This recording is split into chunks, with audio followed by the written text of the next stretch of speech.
Hello friends, welcome back to my YouTube channel. Friends, ये आपके सामने Samsung inverter model air condition यहाँ पे जो फॉल्ट आया है वो मैं आपके साथ शेयर करूंगा और आपके सामने भी अगर ये प्रॉब्लम आ रही है तब आप कैसे सॉल्व कर सकते हैं उसको। और Samsung inverter model air condition और वहाँ पे क्या है कूलिंग की प्रॉब्लम है, तब आप उसको कैसे सॉल्व कर सकते हैं। आपको क्या करना है, इस वीडियो को स्किप नहीं करना है, वीडियो को पूरा कंप्लीट वॉच कर लेंगे तो उसके बाद आपको इन्फॉर्मेशन मिल जाएगी। अभी क्या करते थे, हम इस एसी को ऑन करते थे। जब ऑन करते थे उसके बाद क्या होता है, इसका फैन मोटर चल जाता था, कभी कभी ऑटो यूनिट भी चल जाता था।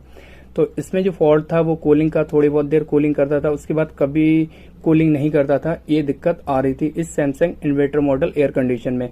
तो आपके सामने भी अगर ये फॉल्ट आ रहा है तब आप इसको कैसे सॉल्व कर सकते हैं। तो सबसे पहले तो आप देख रहे हैं ये ऑटो यूनिट में जो मैंने पीसीबी किया ऑन कर दिया, अभी क्या रनिंग कंडीशन में कोई दिक्कत नहीं है। बट इसमें जो फॉल्ट आ रहा था वो मैं आपके साथ शेयर करूंगा। यहाँ पे जो दिक्कत थी वो ये थी कि इसकी जो लाइट बिलिंग होती है, ग्रीन लाइट और रेड लाइट और येलो लाइट, तो ये दोनों लाइटें जल रही थी, red light and green light.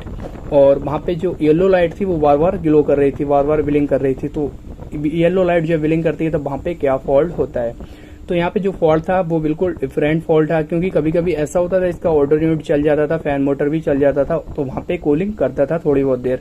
फिर उसके बाद अचानक से क्या होता था कि इसका ऑटो यूनिट और इसका जो फैन मोटर है वो फौरनी बंद हो जाता था। कोई दिक्कत भी नहीं थी, अपने आप स्टार्ट होना, अपने आप बंद होना।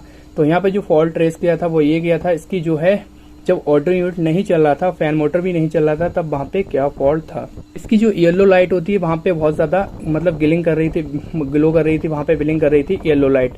रेड लाइट और ग्रीन लाइट कंटिन्यू जल रही थी और जो येलो लाइट होती है वो बिलिंग कर रही थी कंटिन्यू। इसी वजह से वहाँ पे ऑटो यूनिट नहीं चल रहा था।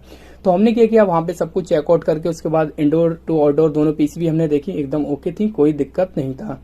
तो उसके बाद हमने देखा कि इसका जो कंप्रेसर है, कंप्रेसर की वाइंडिंग को चेकआउट करा, वहाँ पे वो भी ठीक थी। और इसका जो कंप्रेसर की शॉर्टेज है बॉडी से, वो भी हमने ट्रेस करी और ठीक थी, वो कोई दिक्कत नहीं थी। उसको चेकआउट करके उसके बाद देखा वो ठीक था। उसके बाद फैन मोटर को हमने भी चेक करा कि फैन मोटर अगर फॉल्टी होगा तब भी आपका कंप्रेसर नहीं चलेगा। तो हमने फैन मोटर को देखा, वो भी एकदम ठीक था, उसकी वाइंडिंग भी ओके थी, कोई दिक्कत नहीं थी। उसकी बॉडी से शॉर्टेज चेक करी, वो भी ठीक थी, कोई दिक्कत नहीं थी। अगर आप वीडियो लिस्ट ये प्रैक्टिकली वीडियो देखना चाहते हैं तो आप वीडियो लिस्ट में जाके देख सकते हैं कि कंप्रेसर जो इन्वर्टर मॉडल एयर कंडीशन है उनमें आप कैसे चेकआउट कर सकते हैं, फैन मोटर कैसे चेकआउट कर सकते हैं और उसका जो कंप्रेसर है वो कैसे चेकआउट कर सकते हैं। तो यहाँ पे क्या था, सब कुछ ठीक था, ओके था, कोई दिक्कत नहीं थी। बट जो दिक्कत थी वो अब आप सुने, जब येलो लाइट बिलिंग करती है, कंटिन्यू बिलिंग करती है, तो वहां पे जो एरो कोड होता है वो कम्युनिकेशन वायर का होता है। तो यहाँ पर भी यही फॉल्ट था कम्युनिकेशन वायरिंग का। वट फॉल्ट ये था कि इसका जो लीड थी, जो वायरिंग थी, वो एकदम प्रॉपर तरीके से कभी कभी ऑन कर देती थी और कभी ऑन नहीं करती थी। तो इसके बाद हमने क्या, इंडोर की पीसीबी को चेकआउट करा कि वहां से कम्युनिकेशन जो है सप्लाई आउट हो रही है, कंप्रेसर को जो वायर आउट करती है, सीपी वायर जिसे हम बोलते हैं, वो सप्लाई वहां तक आउट हो रही है या फिर नहीं हो रही है। बट वहां तक सप्लाई आ रही थी। और लाइन न्यूट्रल जो हमने चेक करा ऑटो यूनिट पे, वो भी सप्लाई ओके थी, कोई दिक्कत नहीं थी। तो इसकी जो वायरिंग थी हमने स्टेप बाय स्टेप मीटर लिया, कंटिन्यूटी की रेंज पे सेट करा, उसके बाद एक एक वायर हमने ट्रेस करा, चेक करा, उसको एकदम ठीक था, क्वांटिटी बता रहा था।